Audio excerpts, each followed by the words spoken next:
All right, guys, and this is part three, picking back up of Dr. Shakur's vid and the prison industrial complex. So in America, we have about roughly 40% of black men and women in prison, and that's 40%, and I believe it's higher. Again, you have to give it a margin. They are in control of these statistics, and you got to take that with a grain of salt. I believe it's even higher. I mean, that's roughly 40 through 60%, I will say, of black men, black fathers who are locked up away from their families, black grandfathers who are locked up and away from their families, black nieces and nephews who just started out in life, black mothers, black sisters, black daughters, and it goes on, who are now a part of the system. And when they get out, they think they can integrate back into society, but they can't, because it's a code of conduct that these people have. The institutions are going to follow suit with the prison system, you see. So they stick you with the charges. You do your time, you pay your debt to society, you get out, and then your life is a living hell because you can't get anything out of this world because you're just now a convicted felon. It might have been for a low-level crime. You might have not even been guilty. You could have been innocent. You could have been a political persecuted prisoner. And I have personal experience because I've worked within the federal court system, and I've seen cases that were from years prior just now reaching the desk of the prosecutors. So it's a psychological manipulative game that they're playing as well. They'll have you sitting behind bars pending a trial for years. I mean, hell, let's start really capitalizing on our constitutional right of a public, speedy, and I'm emphasize speedy trial. I mean, this is insane,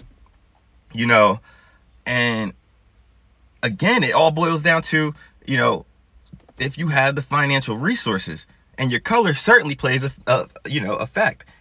I've learned that the color of the defendant doesn't necessarily matter, as they say, but I don't believe that because it clearly does. But statistics do prove, however, the color of the victim of a crime matters. So essentially, they're putting a white life over a black life. You're going to get a harsher sentence if you committed a crime against a white individual as opposed to a black individual. You go into these inner cities, these prosecutors let guys who are murdering the people within the community out on a plea, no time, no time served, nothing. They go back out, or they do a year or two and get right back out, or they never end up, solving the crime. But when it happens in the other end of town, you get harsh penalties, harsh consequences, and the murders and the crimes are always, quote unquote, completed and solved. We have to seriously look into this because, this is just not right. It's vicious, man. It's vicious, and it's ruining a lot of people. I'd imagine how many good individuals, young individuals, who have superior track records and resumes in life, got caught up in one mistake or one situation, and now their lives are ruined forever because they tainted them with this. This is what they're doing. And if you pay attention to the political atmosphere and the political sphere in America right now and in the West, it's toppling. The empires are falling and crashing because people are starting to rebel against them. People are starting to fight against them. People are starting to reject their authority because their authority is losing the power and the substance behind it, because the people are seeing how cruel and vicious and evil and corrupt they are. People are paying attention, and people are waking up, and people are tired of it, quite frankly. And this is people of all races, both races, all black, white, brown, yellow, red. It's a vicious system. And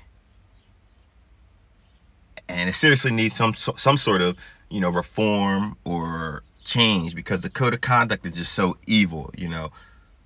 You go in, you get tagged. It's like putting a name tag on you. You come out, that name tag's on you forever, and people are going to completely discriminate against you based upon that, not even look at or consider the actuality of the situation at hand. You could have been innocent.